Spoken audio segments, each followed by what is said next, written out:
My name is Average Joe, and I'm a proud geek with expertise in movies, superheroes, and animation.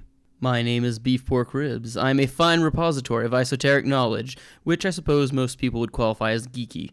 Though I dabble in many fandoms, my main areas of expertise are anime, movies, and Belgian comics, with a strong recent insurgency of D&D. Our mission is to bring nerd and geek culture to the masses by sticking it all under the microscope. Welcome to the Bat Jar Podcast.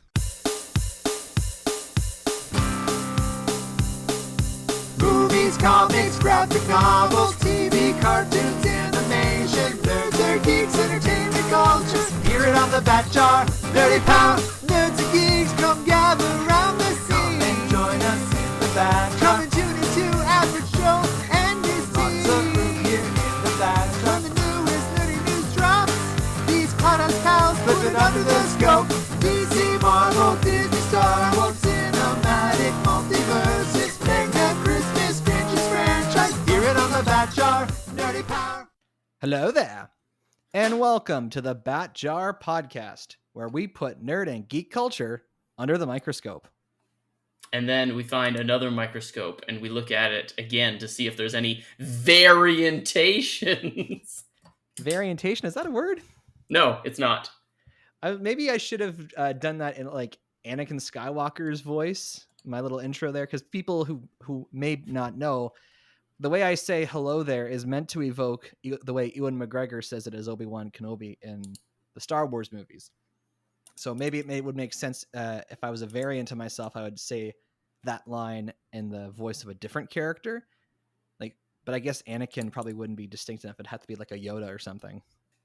I don't know. I feel like that line might fall in like a Mace Windu kind of character. I dare not. I dare not tread there. But where I would dare to tread is in a movie theater, because since we last spoke, I have gotten to go back to the movies. I saw F9, the Fast Saga. It is exactly what I was hoping for from another Fast and the Furious movie. Hoping or expecting? Both. Like, the only thing I had to complain about at this point is like they really have to ride around the fact that Paul Walker is dead. Like they talk about his character, and you see Brian's car at one point in the movie.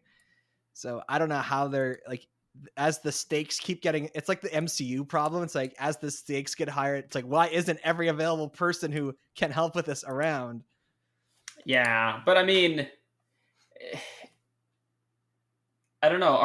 Who are the two actors who weren't on speaking terms in that franchise? Are they back to like? No, that's Vin Diesel and The Rock. And The Rock has basically came out this weekend saying he'll never be in another one of these movies. So that hasn't de-escalated at all. No, if anything, it's gotten worse. So it's another problem that they're going to have. Yes, that kind of. I mean, they kind of wrote around that because they did the spinoff Hobbs and Shaw, where they kind of explain what The Rock is doing when he's not doing the Fast and Furious stuff. But you're right, it's still anyway. I still enjoyed it. People have been kind of like making comments about, oh, like this used to be about like racing cars and realistic stuff, and now it's about cars with rockets being sent into space. And to that I say, true. But I didn't like the series when it was just about racing cars. So that's a fair point. I enjoyed it starting with Fast 5, and all of a sudden they're like using cars to rob a bank, and they're like pulling giant bank vaults with muscle cars. So And you said you've never seen any of them. I have not. But as a movie buff, how could you not have seen at least one of them? I feel like I can answer that pretty simply as a movie buff. That's why I haven't seen any of them. But surely even just for like, I don't know, like a little taste of what... Because it is something that has become extremely popular. Yeah, I suppose. I think that... It's like why you haven't watched One Piece. I've seen the first 24 episodes of One Piece. Yeah, but it's a daunting task to get into it. And I mean, but there's no indication from anything I've heard or seen about any of these movies that I would actually enjoy them. Fair enough. Like I feel like the best I could do is maybe if like I did like a hate watch marathon or like something like that, like when my brother and I used to marathon the Final Destination movies and just expect it to be like a waste of time, but at least with people I enjoy and be like, like to be able to laugh at it, I feel is the only way I would ever actually get into the Fast and Furious franchise.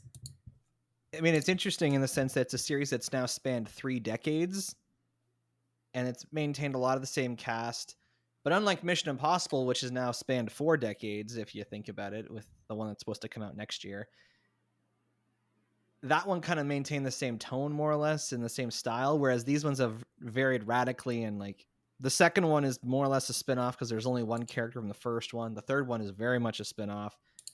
And the fourth is what is really like the first genuine sequel. Anyway, it's an interesting case study for sure, but that's not where we're here today.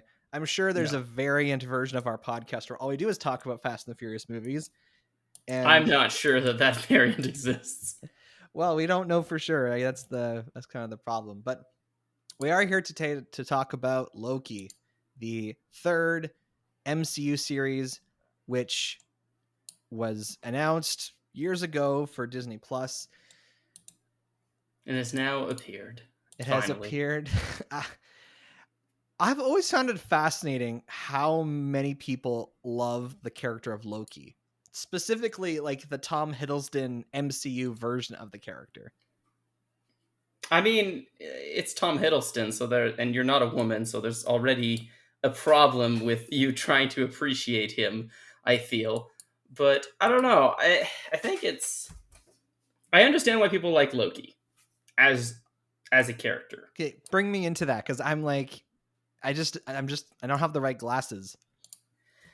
Okay, well, I think first off, it has a lot to do with the comics, because a lot of things that happen to Loki are things that the comics has been kind of like putting a lot of emphasis on, which is, you know, his big redemption arc, the fact that he is gone from being, you know, a main villain of Marvel to being kind of a sympathetic anti-hero.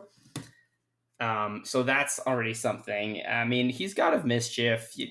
You've played D&D once. You understand that people love chaotic, neutral characters.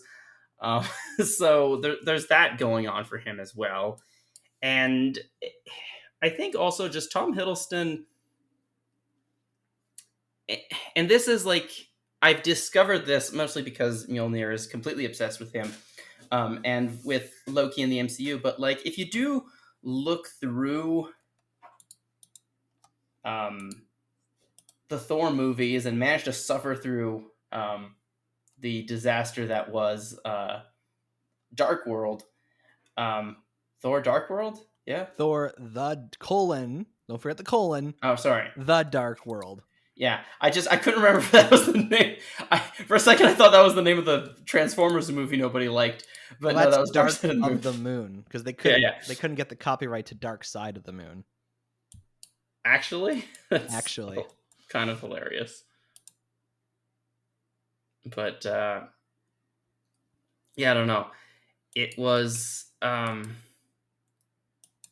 I have to admit, he was pretty good in those movies. And his character arc was one of the few character arcs that more or less stuck in the movies. I mean, it's been, which is unfortunate with what the TV show has done, but like, and I think we may have talked about this. I don't know if we have on the podcast. I definitely have with certain people, but like, a lot, because there were so many different directors, a lot of the characters have kind of these very strange character arcs throughout their movies, right? Like, you know, and to the point where sometimes the actor almost didn't want to play a character until he had a character arc in another movie, and then they kind of changed it, but then kind of returned to what it was earlier as well. I'm talking about, you know, Chris Hemsworth and Thor, because before Ragnarok, he was getting sick of playing Thor the way he was. But even just like, I think the best example is the weird character development that Tony Stark has. He really fluctuates a lot from movie to movie. And in some movies where he has a strong character arc, it just disappears by the next movie. Like Iron Man 2 and 3 seem to just not have happened when you get to the Avengers movies, because there's so much character development that happens with him that just kind of goes out the window. And then, even in Civil War, he kind of does a 180 within the movie itself, and then immediately, as soon as something else shows up, does another 180 and calls Steve Rogers at the beginning of Infinity War. So I think Loki kind of bypassed that a little bit. And I mean, look, Tom Hiddleston made all the women swoon as well, and he was smooth, and he was the first major villain, and he did kind of like, he does have this whole like misunderstood thing, and like it's not his fault.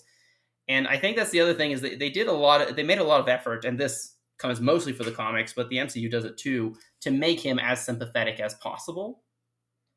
Yeah, they really struck gold by like casting him in the role and making him like kind of the sympathetic, jealous younger brother villain of the Thor movie. And then again, it's not like they could have predicted how well he was received, because it is comics accurate to have Loki be the first opponent of the Avengers, but to then have him kind of just continue that charisma in the first Avengers movie and kind of stand his own against all the scenes he has with the different Avengers characters.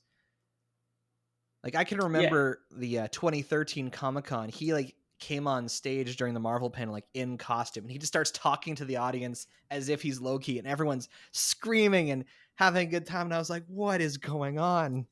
Yes, Mjolnir has used that audio for TikToks of her dressed up as cosplaying Loki several times, because they were literally chanting Loki when he came up on stage. To that end, it makes sense to me that when they had to start thinking of ideas to create Disney Plus shows, that they would go to Loki, because I can't imagine that like a Loki movie would be maybe it would be popular, but certainly in this sense of, because all the Disney Plus shows we've seen so far is kind of giving side characters the spotlight. And so what side character who enjoys the spotlight more than Loki? But I think it also had kind of like, again, there were things going in the comic, like Vote Loki, Loki Agent of Asgard. There's a third one, I can't remember, but there were a lot of like smaller series that did feature Loki, but that were kind of short run that could have grabbed inspiration from.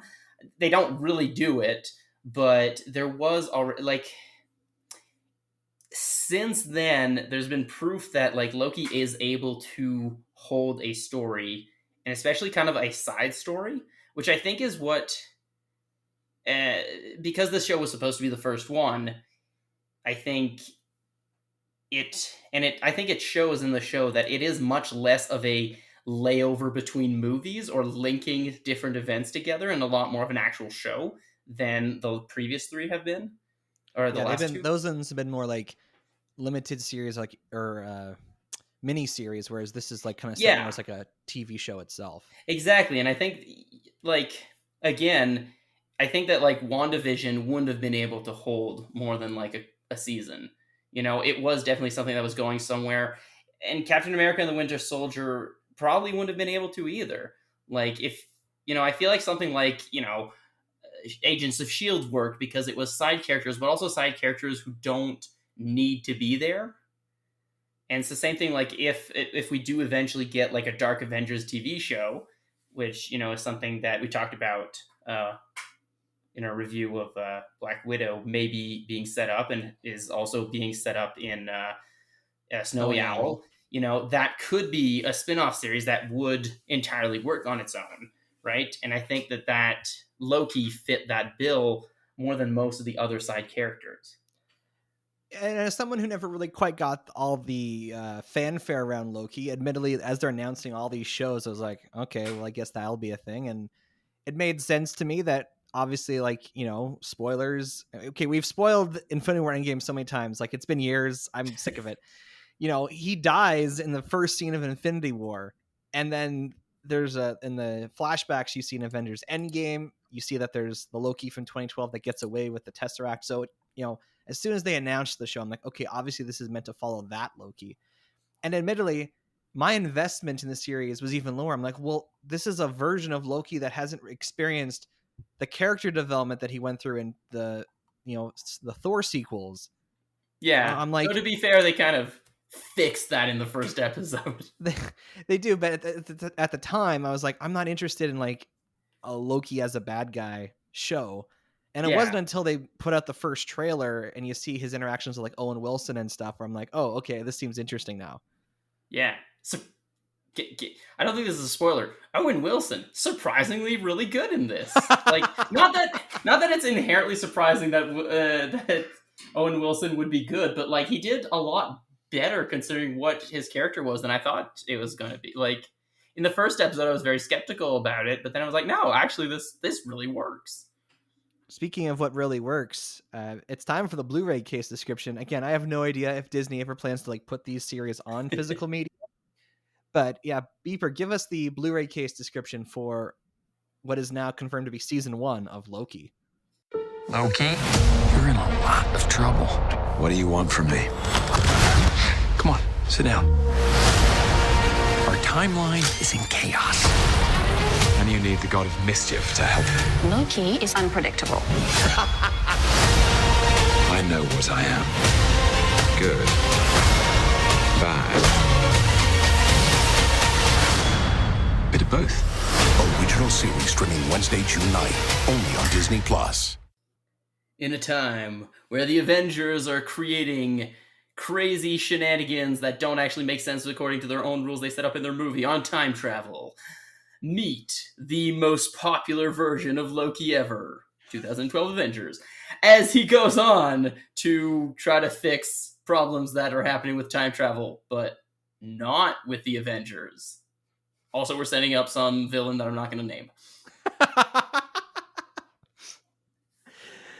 I had a thought in the car today, and I want to see if this makes sense to you. Was it raining? Because then it could be a shower thought too. No, it was not raining. I see a lot of parallels between season 1 of Loki, and I say season 1 and because it has been confirmed there will be a season 2. So unlike Snowy Owl and WandaVision, there will be more of Loki. So we can confirm that this is indeed season 1. I draw 3 comparisons to Guardians of the Galaxy, like the first Guardians of the Galaxy movie. Okay. So my first comparison is that in the way that the Guardians of the Galaxy movie kind of acts as like a character study of Peter Quill and the Guardians, this is clearly meant to be a character study of Loki.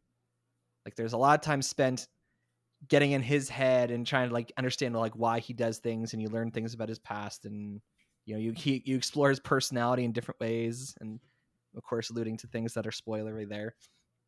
The second thing is that it does, I think it's in the same way that Guardians 1 kind of set up the world building of the Infinity Stones, kind of like introducing that element that became very important later. The Loki series, at least season 1, does a lot of world building around the multiverse, which is going to be a huge part of MCU stories coming up.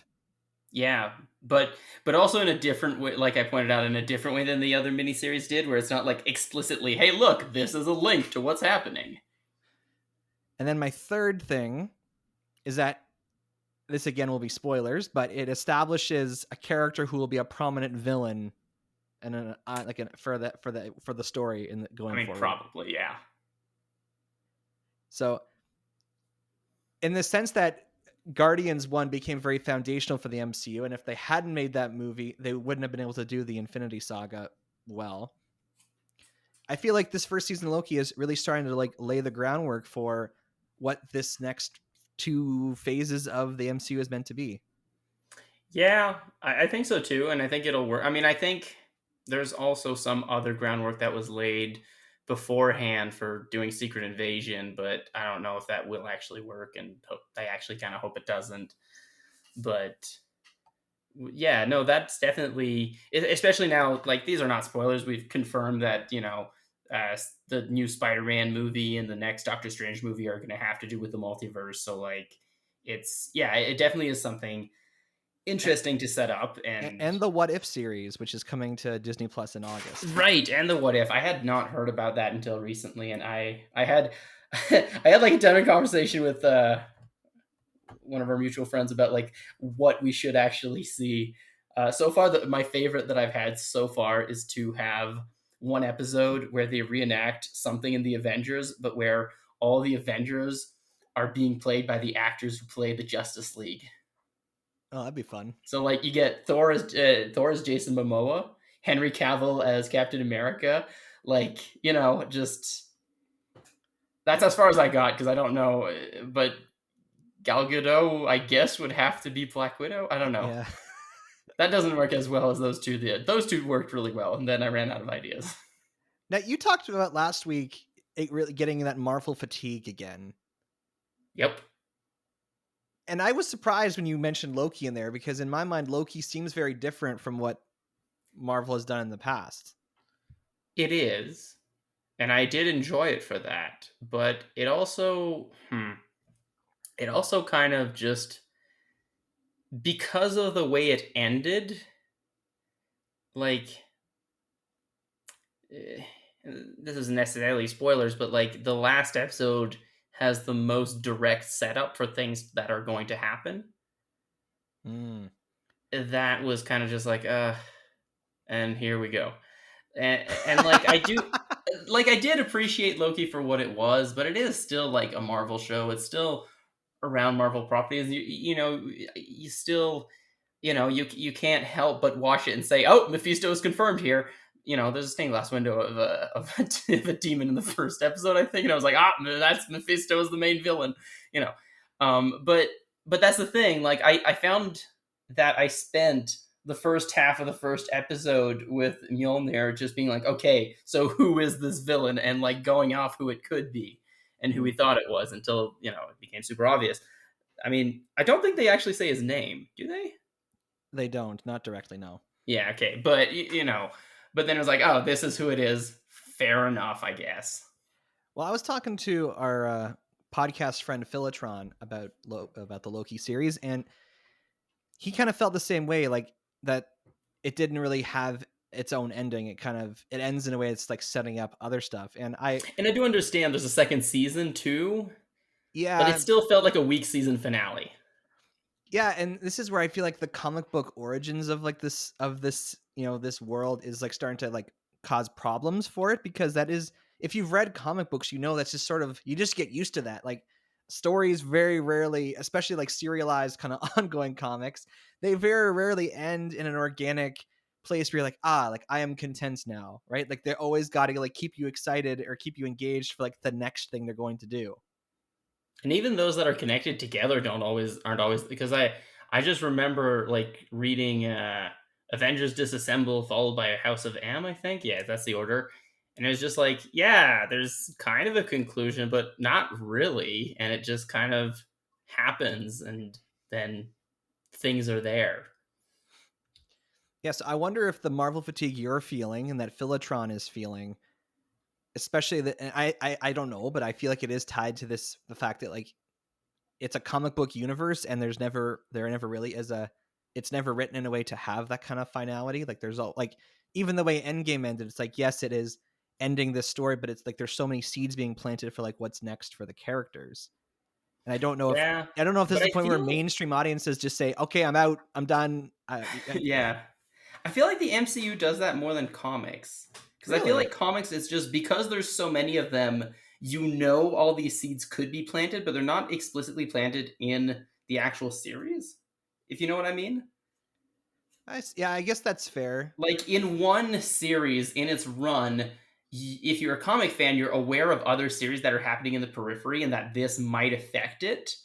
But if you were to just read that series, it still would be more or less self-contained, and you wouldn't have like hints dropping everywhere of other things that are being set up. And I think also, and this might have to do with what you're saying, that it is based on a comic world where there are different, like a comic universe where there are different things running at once, but also it's becoming, you know, more and more about figuring out what's being set up. Yeah, and I would, and I think that was my big problem I had with the season finale. It was like, who's this villain? You know? Yeah, I want to know what I made about this Loki series. There's 6 episodes. Kevin Feige, Marvel Studios, has said that the goal for each season of a Disney Plus Marvel show is to have 6 hours of content. So for Snowy Owl and Loki, that amounts to like 6-hour-long episodes, and for WandaVision, it was like spread out, so there was shorter episodes. I think they had 9. And to me, with Loki, as I like reflect on those 6 episodes, it feels like there's not a lot that happens in each episode. Like I feel like I could describe each episode with like one sentence. Yeah, it was a lot of like, and some of the episodes kind of blur together as well. Yeah, I had to think. It was like, oh, was that part of this or that? Okay, but though to be fair, a lot of shows have that. Like, WandaVision was very specifically particular about all the episodes being very, very separate. Except I feel like the last two kind of just 2 or 3 just kind of blend together as well. Yeah, they especially when they were like not necessarily adapting like a specific TV show Yeah. as much. So I think that's not necessarily. It's a critique you can make of the show, but I don't think it's a particularly fair one because a lot of shows kind of have that. And maybe that's just I just don't have I expect more from like a 45-minute episode TV, but I'm like, I could watch this on like 1.25 speed. Because it's I guess because it is more of a character study in those. A lot of this, it's like it is a lot of just 2 people talking to each other. Yeah, and those scenes were good. There were some very good actual dialogue and world building and character building, but also some that seemed a little bit out of place. People compare this to Doctor Who. I've heard this. People say this is like the MCU's answer to Doctor Who. No, it's not. It's no, look, because Doctor Who is very episodic, and like it could have been and it might still be, but it isn't. I draw comparisons. There's a DC show called Legends of Tomorrow, and it's a bunch of people that time travel, and they go to a different location and era every episode. And at one point in that series, they introduce a time bureau that's like essentially like time police. And I realize there's lots of sci-fi series where there is some kind of time. There's some police organization, like heck, Power Rangers Time Force is a thing. Yeah, but I think that's also one of the big differences. Like, even when the Time Lords were more or less policing what the Doctor was doing, that was like in the Tom Baker era, and it didn't last long. Yeah, so perhaps if anyone here hasn't watched Loki, there's this organization called the Time Variance Authority, and they basically like police time and space to ensure that essentially like that the one timeline is protected and parallel universes are kind of pruned before they grow off and become too problematic. Which, again, if you look at the way that time travel was set up in the MCU, they only need to prune them because they show up there. Because otherwise there wouldn't be a variation. Yeah, and this is, I think my overall impression of Loki is I'm not too impressed with it as a show so far, because I feel like the first episode wrote us a check and promised a lot of ideas, and they kind of like threw a lot of cards on the table that either didn't get explained well or have left us asking more questions by the end. I'm like, well, even the conclusion of it, I mean, we could get into this, but like, I feel like this falls more into spoiler, but like the ending didn't make sense. Now, I had a weird experience watching this series because I'd often watch it back to back with The Flash, just because Loki episodes came out on Wednesdays and Flash episodes come out on Thursdays. So it made for a good kind of TV night, kind of pairing the two. And it was just very stark watching the two back to back, because Loki is this tight 6-episode miniseries, or season 1 of a series with like a huge budget per episode, and everything in the story feels very intentional, and the visual effects are like kind of like top notch. And you compare that to The Flash, which was 18 episodes this season because of COVID. It's normally like 22, and that means that they have to like really stretch out the story, and they have to stretch out the budget. And even like the way some of the dialogue worked, you could just see like, oh, like that was said to cut time or to save budget or to not bring in another actor. And I'm not here to rip on The Flash. Like COVID had a lot to do with that this year. And it's been going on for longer, and I feel like it is also like a better standalone show than Loki is. Yeah, I guess that's one point. But just to say, it was very stark watching them back to back. Like, oh, here's this thing that has a very intricate, tight story where every scene seems to matter, and like everything looks really great because they have a higher, budget per episode. And then here's the Flash, which it feels like they had the same amount of budget and story, and then like an accordion, they could like stretch it out. I guess, but like also, what season is the Flash in now? 7. Yeah. Look, most TV shows by the time they're in season 7 feel a lot less clean and tight than in season 1. That's kind of the nature of TV shows. You have a really good idea for like maybe 3 seasons of a show and you execute it really well, and then it gradually, Mjolnir and I have been watching Supernatural, and that's definitely happening. Like they had a good idea for the first, I think, 3 seasons, and then it just starts not nosediving, but it clearly like they're working on new materials they made up on the go rather than the ideas they had at the beginning. So the appeal of Loki, I suppose, is kind of like WandaVision, where like they set up a mystery in the first episode. And WandaVision was like, what is happening? Why is this show exist? And this, Loki gets kind of thrown into this organization, the Time Variant Authority, the TVA. And there's this mystery, like, who is the TVA? Who's running the TVA? And Loki is like asking these questions, and like, don't think about it, or like, you're not worthy of like meeting our leaders. And I don't know. Did you find the mystery of who the leaders, like who the TVA was? Did you find that engaging? Not from the get-go. Like, now when you say that, you mean like not at all, not from the get-go, or do you mean like no? Not at the I mean not at the beginning. By the end, kind of. But by like at about the midway point, it was kind of interesting.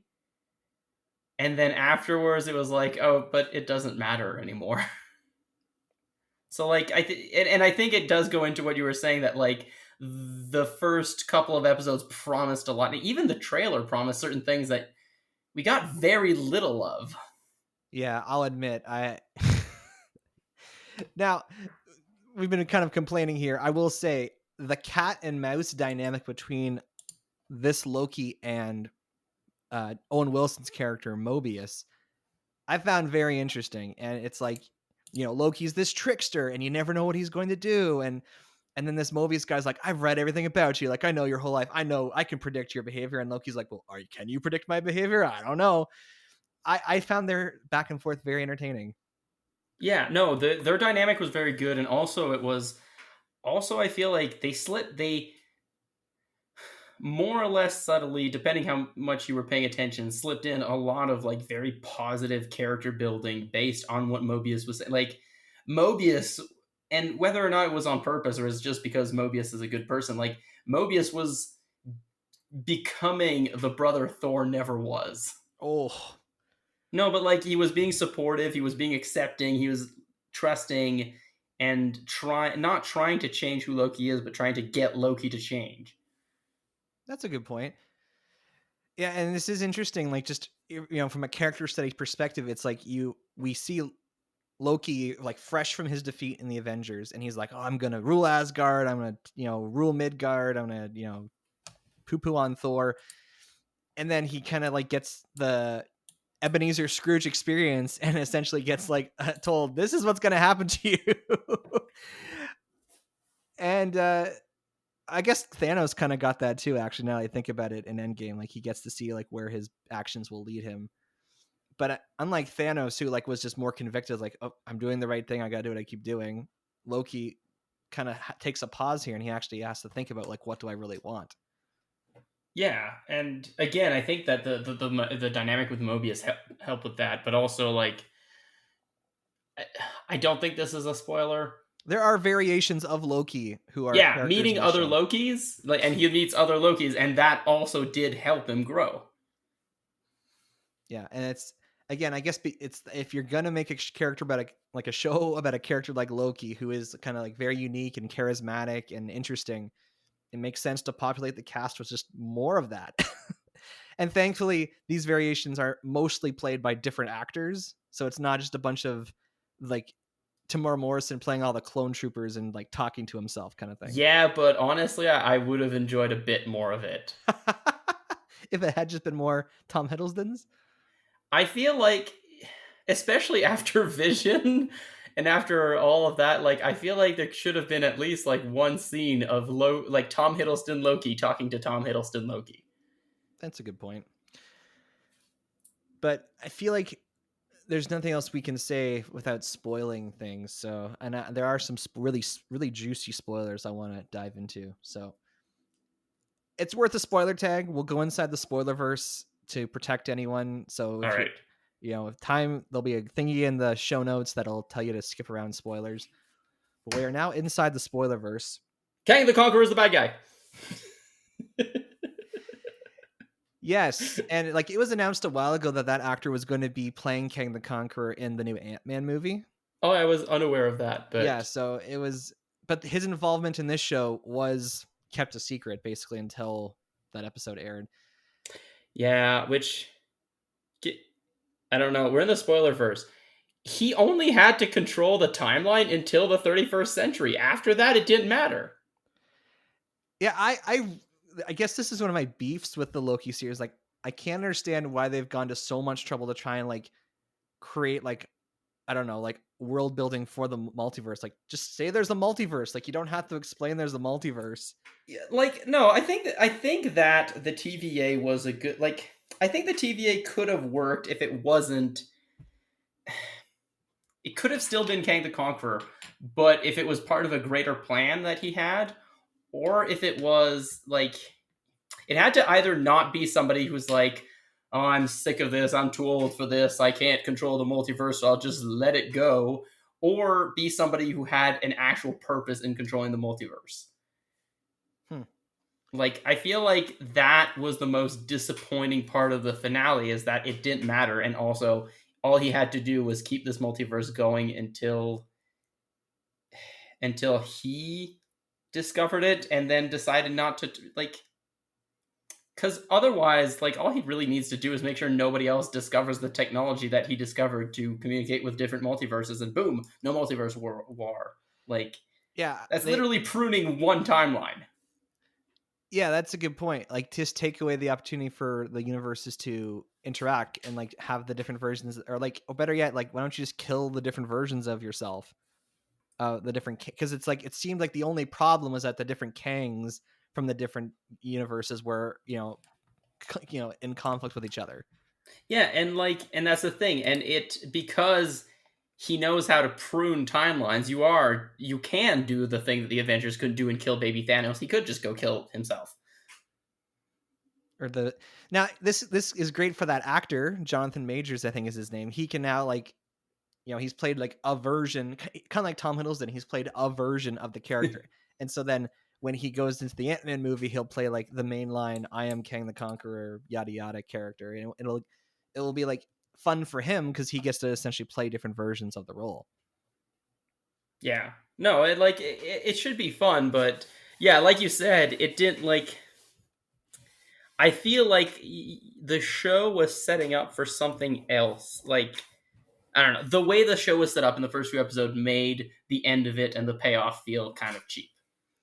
Now the head writer and nonsensical. The head writer of Loki, Michael Waldron, he is the guy who wrote Doctor Strange in the Multiverse of Madness. So again, like, there's this comic book element here where, like, he's obviously, like, part of his job with this was, okay, we're laying groundwork for things that are going to be explored in the Doctor Strange movie. And of course it'll play into the Spider-Man movie as well. So from that perspective of, like, okay, this is all, I guess, like, teeing up other stories they're going to tell, I'm okay with it. But if you want to try and enjoy this in a vacuum, it is, as you say, like, kind of very unsatisfying. Yeah, no, for sure. And I think it didn't have to be. I feel like there were ways that you could have ended that, and even ways where you could have ended it with Beyond the Time was Kang the Conqueror, like a good version of Kang the Conqueror, but you have to do it. I don't know. I feel like it would be much better if he had made a mistake at some point or not accounted for something rather than it actually being part of his great plan. Like, I get that it makes him more imposing and makes the fact that a different version of him might be winning a little more worrisome, but it doesn't give you much to go with, and you could have had something a slightly. I feel like you could have played it in a more satisfying way that would be a little bit less set up, but a little bit more enjoyable in a vacuum. And I know I will also point out, like, because I know we've been complaining a lot, I did enjoy the show. I did think that it was a good show and it worked well, and Tom Hiddleston was great and like had great chemistry with Owen Wilson, and like a few of the scenes, like the scene where he's stuck in a time loop with Sif. what's her face kicking him in the groin, like was not just funny because somebody was getting kicked in the groin over and over, or kneed in the groin, but like it would actually worked well, did good character development for him, and was well reintegrated later into the show. And actually a lot of things were very well reintegrated into the show that were set up earlier. Like a lot of that I think was really good. Now, apparently there's some secret connection to WandaVision where, like, if like someone was telling me, like, at the 27-minute mark in the final episode of WandaVision and the 27-minute mark at the end this final episode of Loki, like it's like when she starts like really breaking loose with her powers, it's like the same time that Kang is stabbed or something. So someone is trying to suggest there's that Wanda unlocking her full potential and her powers is also linked to the timeline being all garbled up, which would, I guess, further like explain like her role in the Doctor Strange movie, I guess, but the problem is that's unimportant because other multiverses exist, so it doesn't matter where it happened or what it was. I don't know. I mean,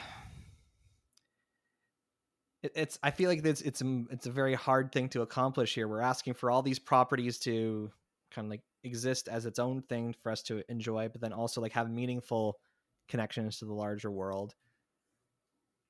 Which also doesn't make sense with the fact that time travel is possible way before Kang existed, which means that like there's already so many things that could go wrong that he could not specifically control. Yeah, and this is where I just feel like I feel underwhelmed. I'm like, okay, you kind of like opened up the box, you wrote a big check, and when I went to cash it, it bounced. Yeah, and again, it's not to say that the show was bad, but the conclusion did leave a lot to be desired in what it could have done. But then again, like I'm saying this, and I am being more critical than I was at first, because at first it is the end of the first season. There's another season coming up. There's a lot more opportunity for things to be worked out, and I think that's a very good thing. Like I think if it had ended like that as a miniseries, the way the other ones did, I would be outraged and I would be like, this is total crap. But because there's a second season, because there's more building up, it's like, no, this still can work. And you pointed out this does feel like a better setup for a series because it kind of like exists outside of the storyline of the movies. Like what Loki is doing, in a sense, it doesn't have to like there's no real impact on. There is an impact, obviously, but it can be. But there doesn't have to be. Yeah, and it can be done in a way where, if he does his job well, like none of the characters on, in the main timeline would even know anything had happened. And to be fair, it's kind of like the way Captain Marvel is allegedly fixing more important things in the universe, or Doctor Strange is taking care of problems that the Avengers never see. Yeah, it's a very good point, actually. So we teased up the idea that Loki interacts with other versions of himself. Most prominently, there's this like female version of Loki that gets introduced named Sylvie, or like they call her Sylvie, I suppose, just to distinguish her. Yeah. What did you think of Sylvie? All right. I did like her. I think she had great. Would you have wanted her to be played by Tom Hiddleston? The rest of the cast. I would have loved to have seen Tom Hiddleston in drag playing Sylvie, but I don't think it would have worked. But also, there's a few things about her character that just seem off. Like why she was pruned from her timeline. I thought it was... So, here's what I thought. I thought that at the end... Tom Hiddleston Loki would be the one to prune Sylvie from her timeline because it was a necessary step in order for them to get to that point. And I think that is a much better ending than what we ended up having, and would also explore the relationship between them a little bit better. But I will say, so I was a little bit disappointed that we didn't get more alternate versions of Loki. We got a lot in the last 2 episodes, and honestly, they worked well. Wow, the ones that stuck around, like Kid Loki and Original Loki, worked really well. Original Loki added depth to the character, went back to the roots of him being more of a magician and an illusionist than other things, and like he was great. But the fact that like the one episode that had all the Lokis had them for like what 4 minutes? Yeah, like the Mayor Loki thing, that was very heavily implied in the marketing, and it made it seem like, the main character of the series was gonna like go through that arc, and then all of a sudden, it's just a variant. Like I was waiting. That was another thing. I was expecting the vote Loki to be kind of like inserted into the TVA, where like they would destroy the timekeepers, and then Loki would get elected head of the TVA by like appealing to everybody. And so yeah, it was kind of weird that. Also, I don't know why it's Mayor Loki. Clearly, the vote Loki, from which the pin is comic, is Loki running for president of the United States. Like, why would you make a reference to that comic and then put it as Mayor Loki? I never understood that. But, like, yeah, it was a little bit disappointing that you had a bunch of Lokis, but only one of them was played by Tom Hiddleston, and then it didn't last. And, like, I loved him getting his hand eaten by the crocodile Loki. That was great. That was probably the best moment of that entire episode, but it was kind of lackluster and only there in one episode, and kind of like, oh, well, it's done now. Yeah, what did you think? Like, they basically imply, like, they show, well, not imply, there is a romance between Loki and Sylvie, and I kind of laughed. I'm like, of course, someone who is so narcissistic would only fall in love with another version of themselves. Yeah, no, I think that was, again, going into the character building and the character study was like, yeah, no, I think they really leaned away from it in a way that he only felt like. I think they mentioned it once or twice, but like they could have worked that in a little bit better and a little bit more. And like, and that's the thing is also that, when we were watching, Mjolnir pointed out, like, they had one moment. And the only reason why that moment is a fall in love moment is because apparently it was such a divergence, they found them in an apocalypse. I thought they kissed at least twice. Was that only the one time? I'm pretty sure it's only the one time. No, I think they kissed twice, but the second one time is when Sophie is trying to grab the thing from Kang's desk. You mean Sylvie? Sylvie, yes. Sorry. I think it's because of Sophie's choice that I thought it was Yikes. Were you happy or pleased by the resolution to the mystery of the TVA?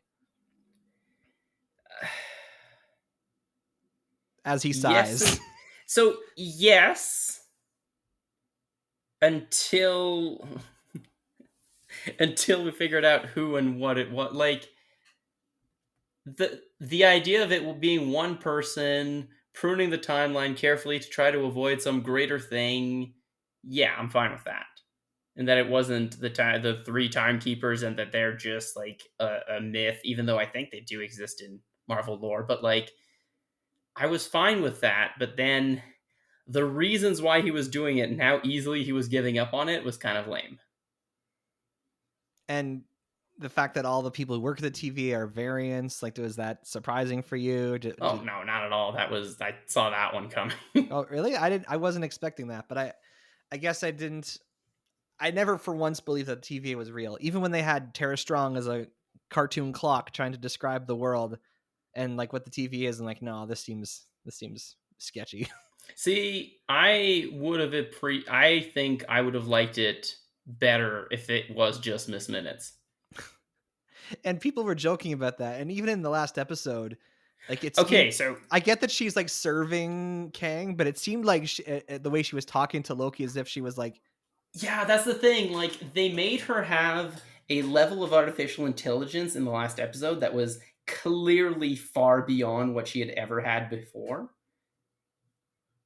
Like they made her they made her jump from high level AI to sentient AI in the last episode, and that seemed weird. Is she AI? I assumed she was just like a techno, like some kind of life form that.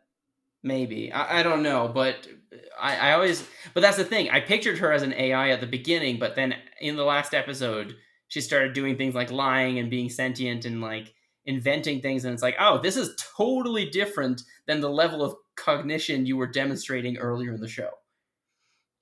Now you mentioned earlier that the ending doesn't make sense, and in the final scene, Loki comes back to the TVA, and they like show you a shot of like a statue of Kang, and I was like, was that different? I guess it's a statue of him instead of the timekeepers. So like, was that what they were trying to highlight?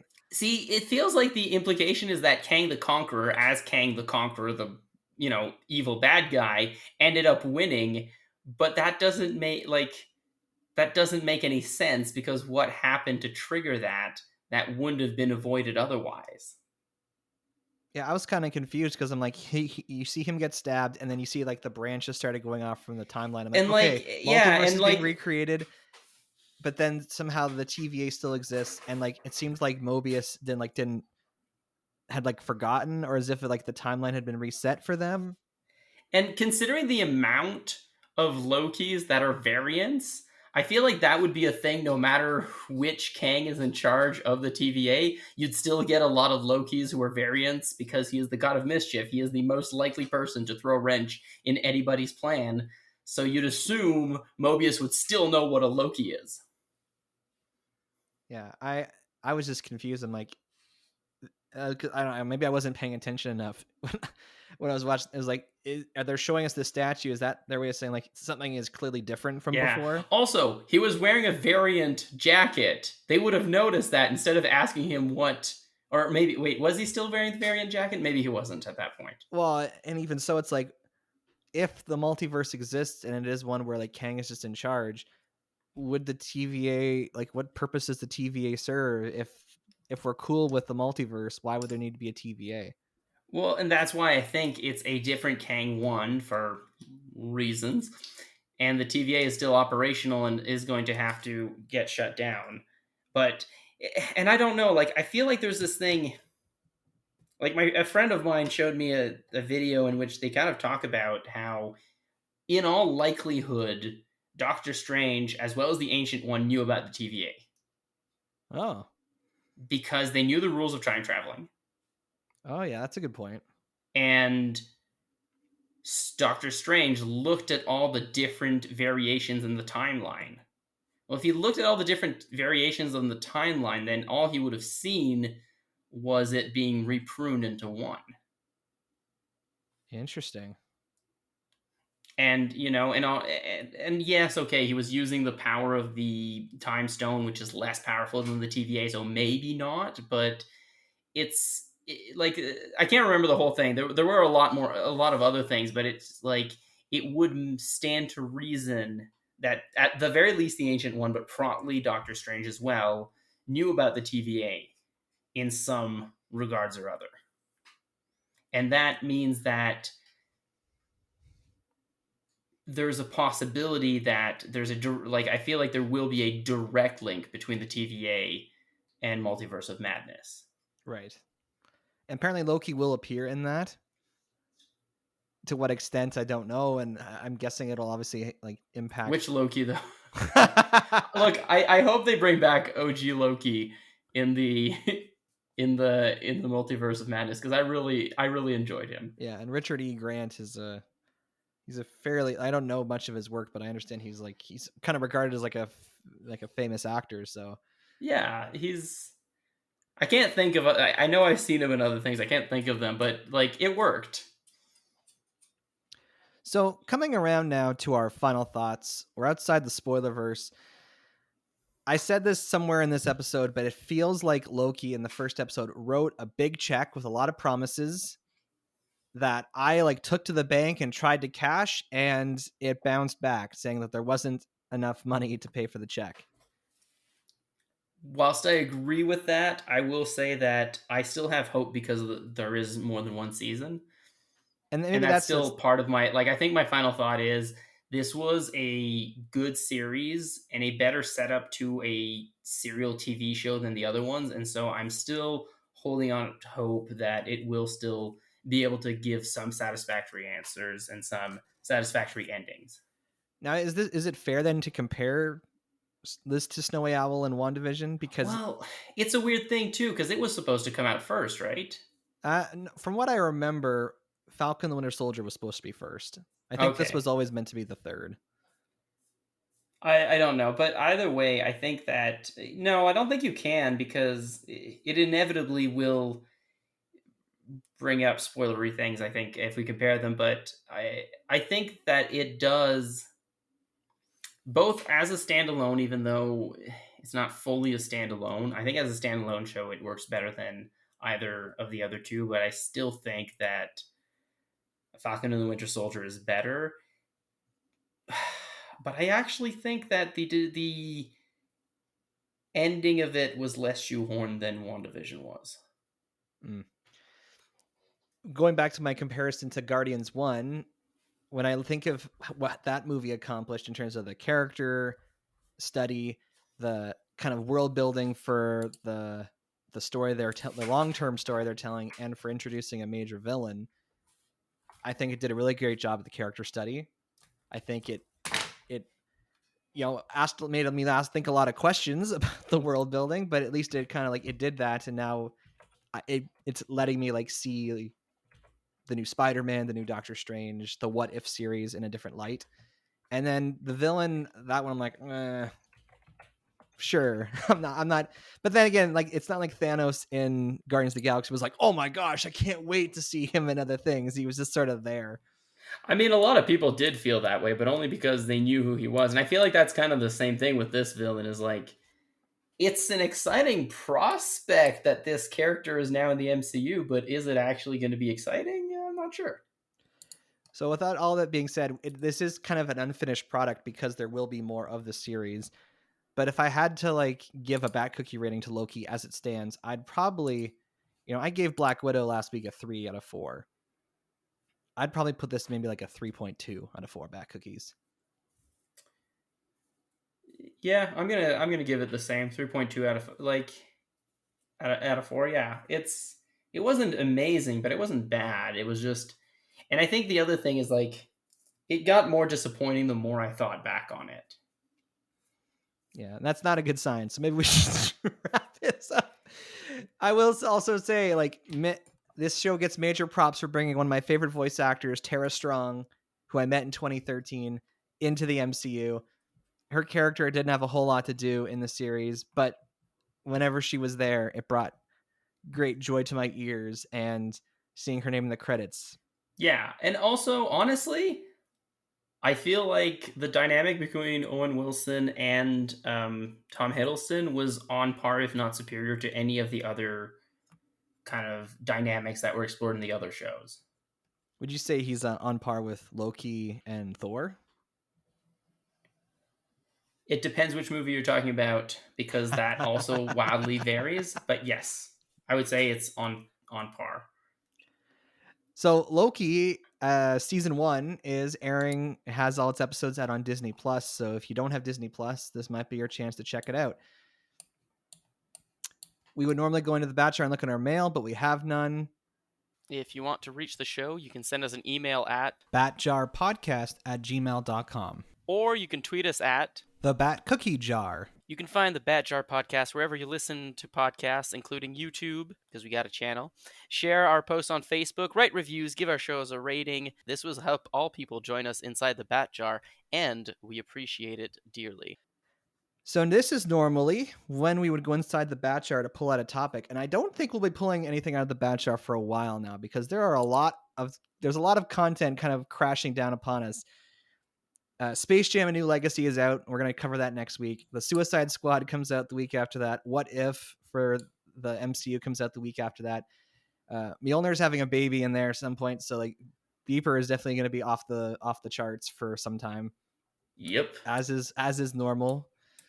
Does a Mjolnir have a baby, a little tiny hammer? Is that how that works? She does, but the baby's not going to be allowed to hold that for a while because it's a little too small. No, I'm saying if Mjolnir is the hammer herself, what does a hammer give birth to? Oh. I guess a hybrid of like a Sleipnir. hammer and like ribs. It's completely different, but it's okay. Okay, but what's the baby of a hammer and a beef pork rib? Let us know. Tenderized piece of meat of some kind. Tender steak. Tender steak. That'll be the child's podcast. All right. We'll see. So kind of continuing this theme of the multiverse, we're going to be talking about Space Jam: A New Legacy on our next episode, which is available in theaters and for digital rental. And if you live in the United States, you can watch it for free with your HBO Max subscription. You lucky people. Wish I had it, but I don't, because I live in Canada where we can't have HBO Max, even though their website says we are currently working to bring it to other regions. And I'm like, baloney, you are. Anyway, that's all I'd say about that for now. So come back to the Batchar podcast next week when we talk about the new Space Jam. And until that time, I'm Average Joe. I'm Beef Pork Ribs. Catch you on the flip side. Come on in, Sam, and welcome to the jam.